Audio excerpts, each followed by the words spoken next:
I left home at 7 a.m. for a 4-hour drive. Straight highway, no turns, no detours. I had done this route 100 times. At 11 a.m., I should have arrived.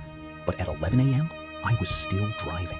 At 2 p.m., I was still driving. At 7 p.m., 12 hours after I left, was still on the same road. Same trees, same mile markers, same gray sky. My gas tank had not moved. My phone had no signal.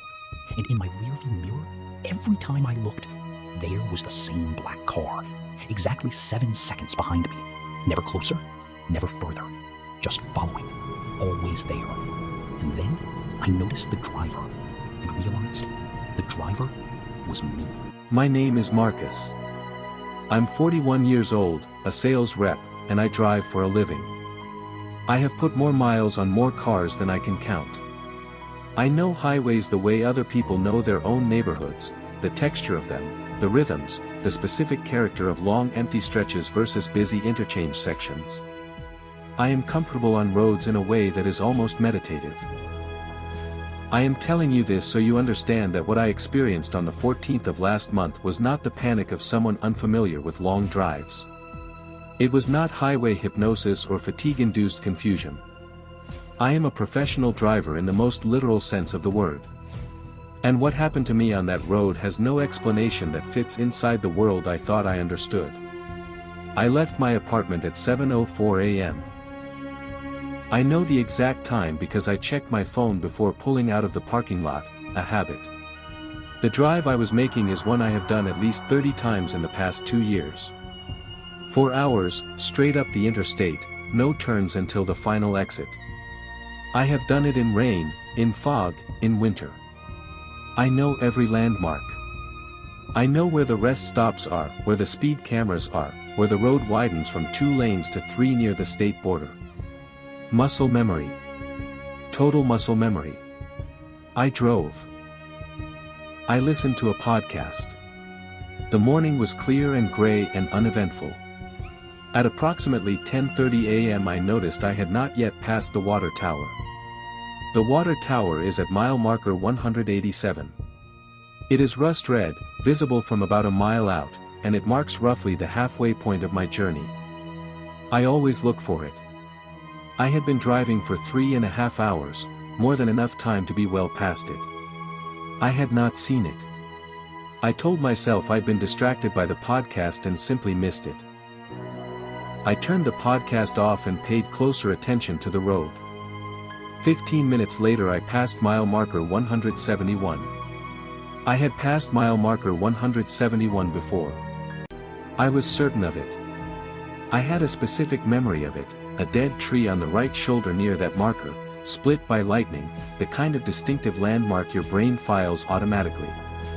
I had passed it roughly 90 minutes into my drive. I was now passing it again. I slowed down. I checked my GPS. It showed me on the interstate, heading north, exactly where I should be. Nothing unusual. No indication that anything was wrong. I kept driving. By noon I had passed mile marker 171 3 times. I know how that sounds. I am aware of how that sounds. I checked everything a rational person checks. Was I somehow turned around? No, the sun was in the correct position for northbound travel and my GPS confirmed my heading. Was I on a loop road somehow? No. This was a straight interstate with no circular routing possible. Was I imagining it? I had started photographing mile markers on my phone. The timestamps were unambiguous. 3 photographs of the same marker. 3 different times. At 12:30 p.m. I pulled over at a rest stop. I got out of my car. Stretched. Walked into the rest stop building. Used the bathroom, got coffee from a vending machine, stood outside in the cold air and tried to think clearly. The rest stop was empty. Not just quiet. Empty. No other cars. No other people. The vending machines humming. The fluorescent lights buzzing. The parking lot silent and still. I have stopped at this rest stop before. It is usually busy, it serves a major corridor and gets steady traffic. I had never seen it without at least a handful of other cars. I got back in my car and kept driving. At 2 p.m. I passed mile marker 171 for the 5th time. That's when I noticed the car. Black sedan. 4 or 5 car lengths behind me. I don't know when it appeared, it was simply there when I checked my mirror at around 1:45 p.m. and I had not specifically registered it before that. I noted it and returned my attention to the road. At 2:15 p.m. it was still there. Same distance. Exactly the same distance. I began testing this by varying my speed slightly. When I slowed, I expected it to close the gap. It didn't. When I sped up, I expected it to fall back. It didn't. It maintained the exact same distance regardless of what I did.